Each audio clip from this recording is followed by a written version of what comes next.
Hi, I'm Claudia. This is my helper Jack, and we are going to be doing the scenario of Rachel, who we are renaming Romeo. And the aspect of the scenario that we're doing here is that Romeo doesn't like his job and feels pressured to continue working in his job because of his mortgage ties. He is feeling depressed and is medicating. And we are going to use the humanist approach to discuss this. So, hi Romeo. Hi. How are you today? It's been another pretty shit day. Okay, do you want to tell me about it? Well, it's all pretty heavily boss-induced at the moment. What's happening there? But it's not that I necessarily loathe the work per se, but the environment's pretty terrible at the moment. Mm-hmm. I'm pretty upfront with the boss about the anxieties and the pressures I'm feeling, but they're pretty unaccommodating. But they're also very founded in the boss's management. They're not, like, I know there's a lot of shortcomings in my work, but a lot of it's heavily aggravated by the fact that, I don't feel very confident in the role. Mm-hmm. And I think a lot of that is to do with the boss as well. Like, the work is fine when I'm feeling fine, but a lot of the time I'm feeling shit. And, not wanting to go in or feeling a lot of trepidation in dealing with clients in particular. Sometimes I just want to step away for a bit to recalibrate. And there's a lot of things that I feel I need support from my leaders in at the moment, particularly as boss. But when I go to them for that, it seems expected that I should already know. And I'm terrified to go to support because it's almost like I'm met with scorn by the boss for not knowing it. And it's becoming a bit of a fucking cycle of, I know I need to do better, and I want to be better, I want to do better, not just for me, but for the business as a whole. And yet I just feel like I get constant pushback, and I'm fucking terrified jumping on calls with my boss, because I feel like they're constantly watching me and judging everything I'm doing. And do you find that makes it sometimes feel as if you end up doing worse because you're expecting that criticism? Well, completely. Like, instead of being in the moment with my client and talking to the client and being focused on the job at hand and the solutions for them and the work, all I feel like I'm in the moment, all I am is performing to a level that I feel my boss wants. And it's never good enough as well. After the meetings, all it is critique, and I've asked for guidance on that critique. It's a humongous amount of pressure to be put under, and it's really impossible to match up to someone's expectations when they don't ever think you can be good enough. It sounds like they make you feel like that, like your boss makes you feel like you can't be good enough. Not good enough, exactly. Yeah, not good enough. But it's like, I feel like I'm trying to find a solution to be good enough, but it's always focused like, no, it's the stuff you're doing wrong as opposed to resolutions.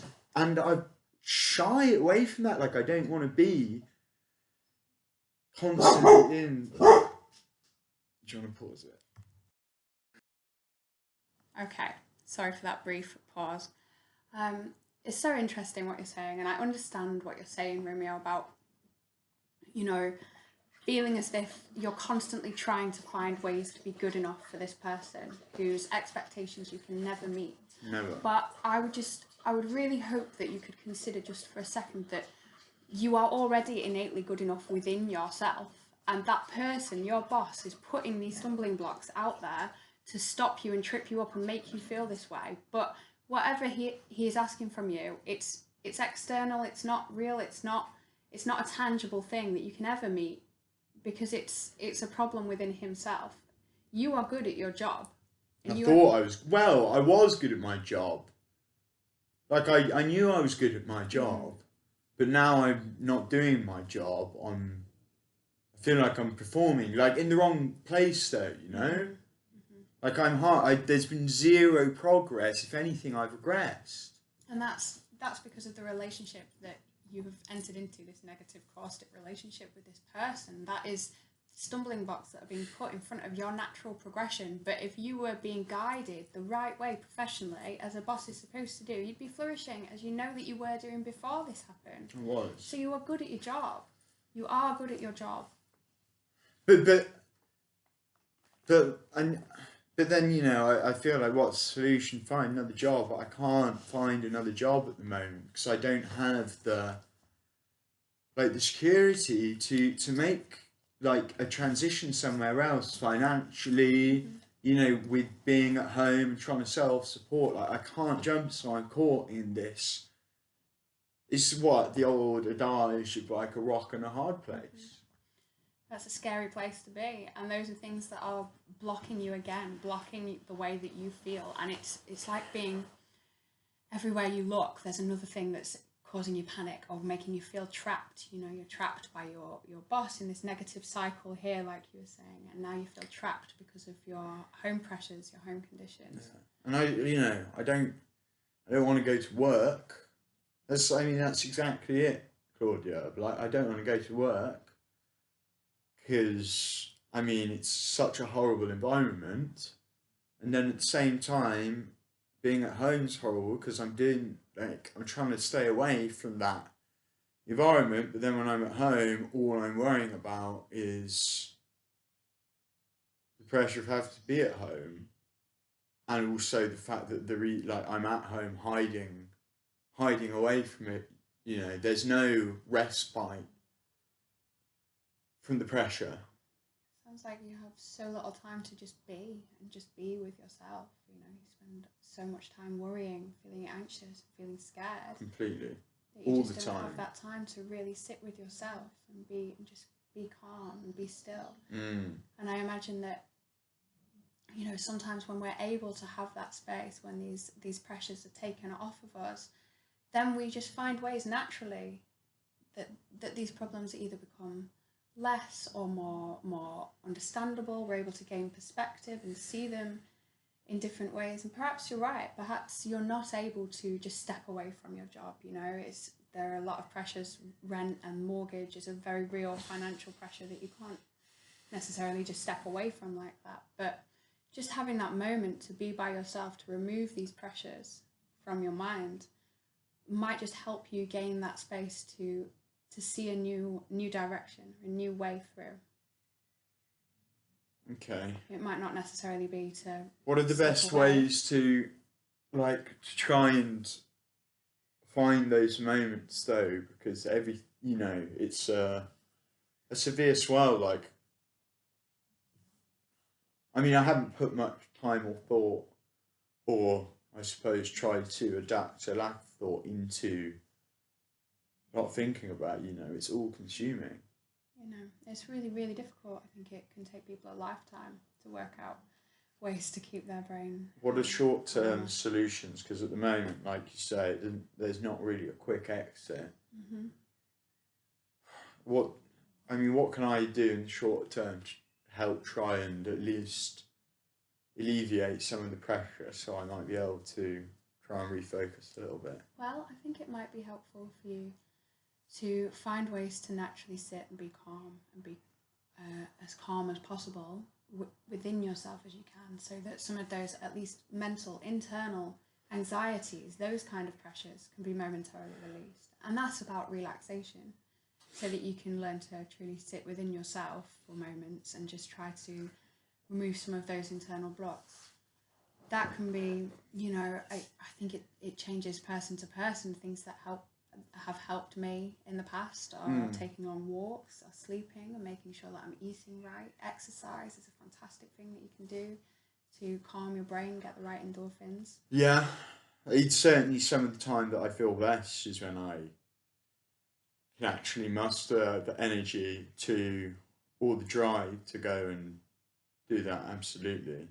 That's a fantastic focus. I think that the reason that people love exercise so much is that it does have that sort of clarity the process, it can bring about clarity in your brain because you're not able to focus on all of these things that are bringing you distress, you know. And if that state is achievable after exercise, you have to be able to think, okay, I can attain that then. I must be able to bring that about in my life in other parts, in other points. And it's just about trying to maximize that clarity, that calm, as much as possible, so that you've got the strongest mind you can possibly have when you're coming to these other problems, like your boss. But when you go down that spiral of thinking, no, I'm not good at this, I'm bad, then you're going to end up in that cycle, as you're saying, and you're not going to be able to flourish. Yeah. I think one of the biggest issues is finding, and you know, sometimes I have a good evening and I'm not going to think about any of it, which I don't know if that's even necessarily healthy, because I end up worrying as opposed to trying to find a solution. But I feel like I've tried finding a solution with my boss at work. And to be honest, the struggle is, okay, if they're not going to change, what can I do in the short term to maybe reassert my focus professionally, so I feel like I'm achieving something, as opposed to it just being a constant to and fro. Absolutely. Well, those things in your job that you know that you're good at, because you knew that you were good prior to this relationship with your boss, just write them down. Write down every single thing in your job that you know that you're good at. Yeah. And just affirm that with yourself every single day. So these are my strengths at work. Everything else, everyone has always got things that they can improve in every aspect of life. If they didn't, then Of course. what would be the point, right? Yeah. But those things that you know that you're good at, will maximise that. You're an asset to your team via your strength. And if you continue to keep on iterating that to yourself again and again and again, then you can only continue to succeed. Well, some of those things get shit on though, you know? Yeah, that's true. Like, I'm losing sight of some of those things a little bit. So you've got to just pull yourself back up and refocus. Okay. Well, thank you so much for coming in today. All right. I don't know, why don't you do more? Like, should we keep it going? Sorry.